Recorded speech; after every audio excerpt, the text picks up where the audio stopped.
Bonjour, j'espère que vous allez bien, vous ainsi que vos proches. Je suis venue aujourd'hui vous parler de la prochaine pleine lune, la pleine lune du 8 avril. Alors, bien sûr, elle arrive dans une période un peu particulière, mais on va un petit peu en discuter.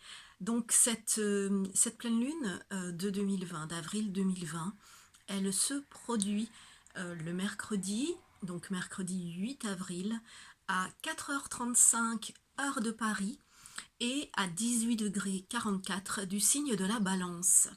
Alors, donc sur le plan individuel, je ne vais pas attaquer le plan mondial parce que ça, je l'ai écrit sur certains articles et voilà, ça peut faire l'objet d'une autre vidéo. Là, je vais vraiment m'axer concernant les lunes sur le plan individuel.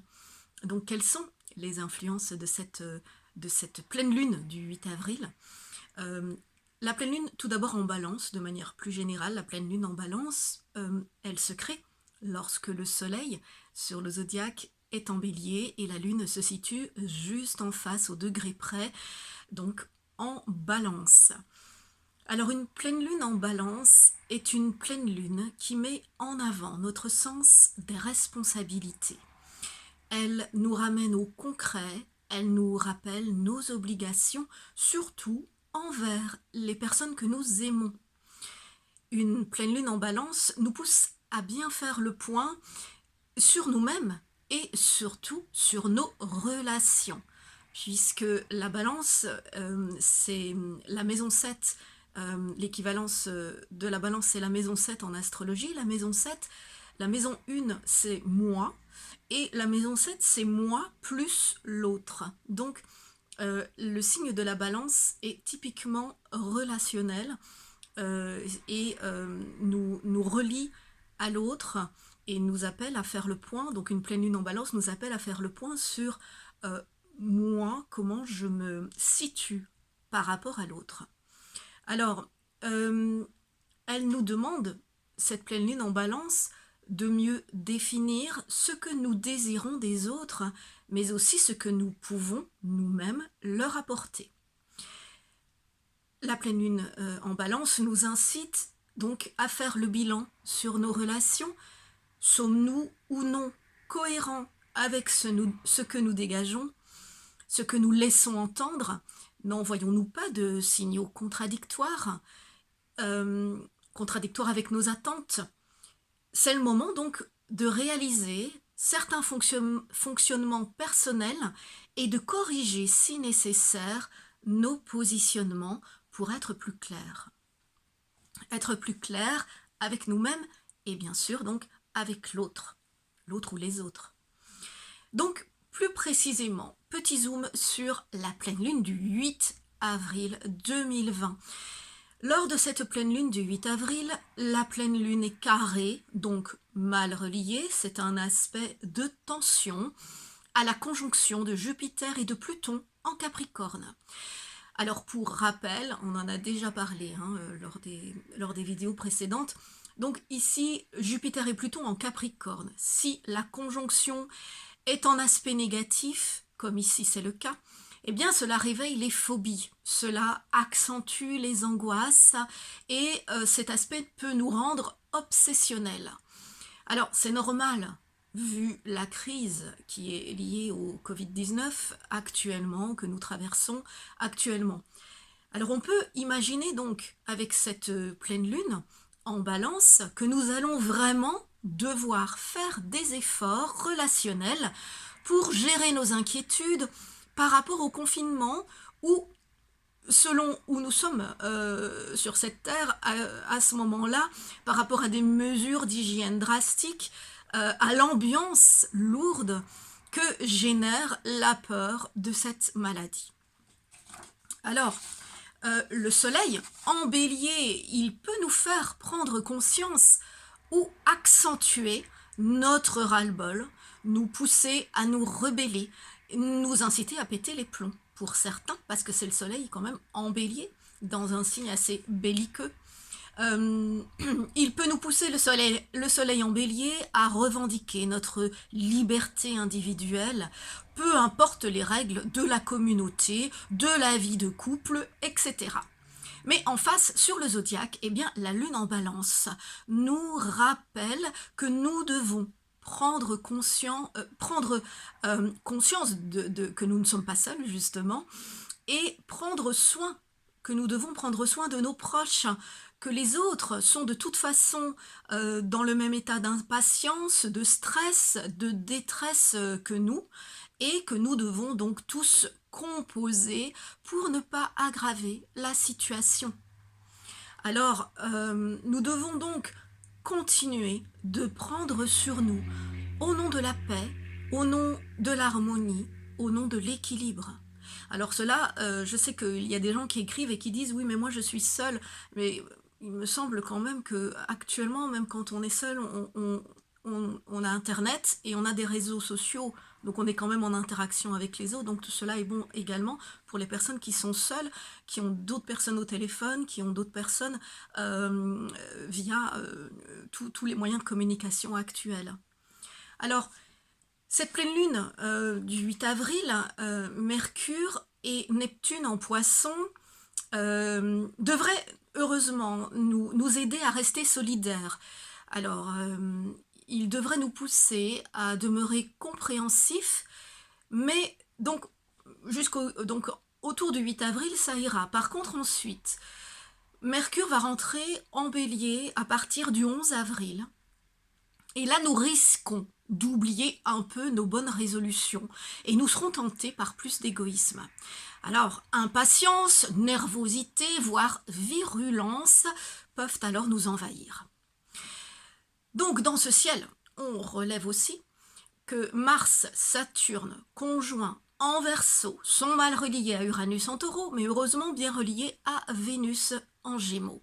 Donc, cette configuration planétaire nous indique que face à cette agressivité refoulée, une violence que nous devrons contrôler et essayer d'intérioriser, eh bien nous ferons appel à nos idéaux de fraternité, à la spiritualité. Alors pour cela, les recherches intellectuelles, les disciplines spirituelles, les méthodes de méditation, le sport chez soi, tout cela sera vraiment essentiel si nous voulons éviter les ulcères, les crises d'angoisse, si nous sommes de nature sage, disciplinée, si nous avons tendance à intérioriser les choses, ou alors si nous voulons éviter les infractions, les altercations, si nous avons plutôt tendance à ne pas nous contrôler.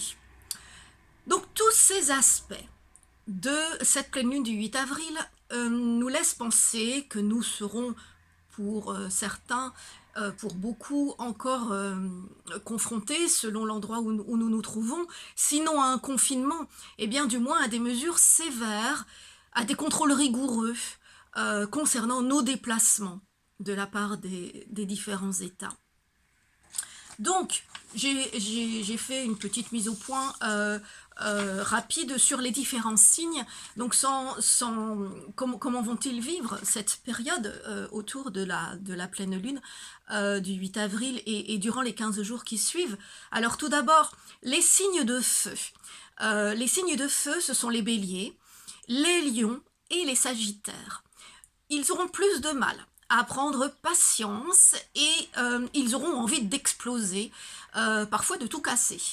Donc, ils devront trouver un exutoire comme faire du sport, même chez eux, faire des pompes, faire des abdos, marcher dehors si c'est possible, et faire attention de ne pas jeter d'huile sur le feu en matière de relations, que ce soit avec leur conjoint, à travers les réseaux sociaux, au téléphone, etc. Les signes de terre, comme les taureaux, les vierges et les capricornes, risquent d'être très inquiets, angoissés pour eux-mêmes, pour les autres, pour leurs proches, en ce qui concerne surtout les questions de santé et les questions financières. Donc, ils auront tendance à intérioriser leurs émotions, ce qui n'est pas bon pour leur équilibre. Donc, le mieux peut-être sera pour eux d'écrire, de formuler leur détresse.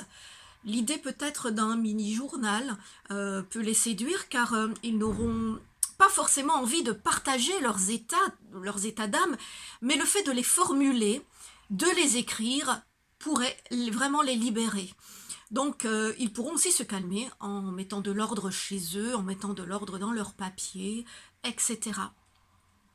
Alors, les signes d'air, comme les Gémeaux, les Balances et les Verseaux, seront très nerveux.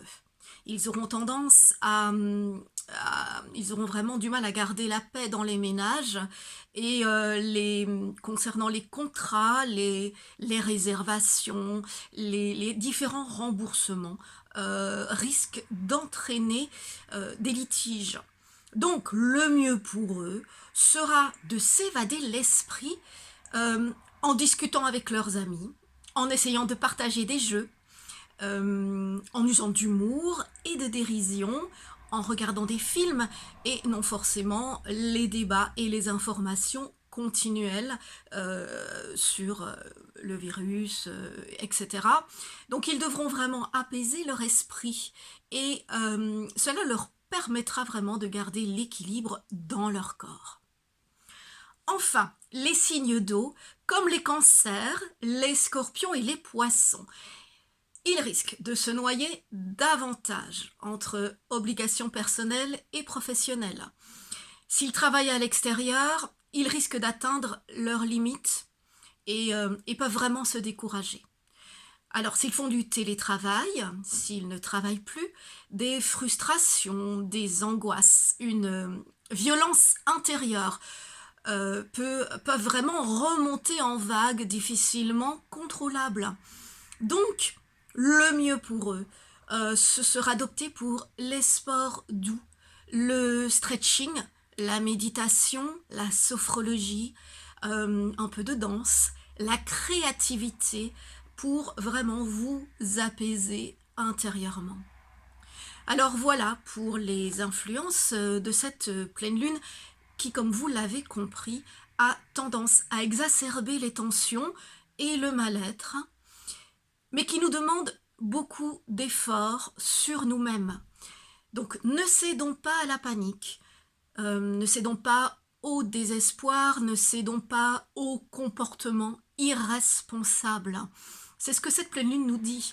Alors elle nous demande de garder notre sang-froid, d'oublier notre côté primaire et instinctif et de faire appel à notre spiritualité et à notre sagesse intérieure. Donc, bon courage et à bientôt.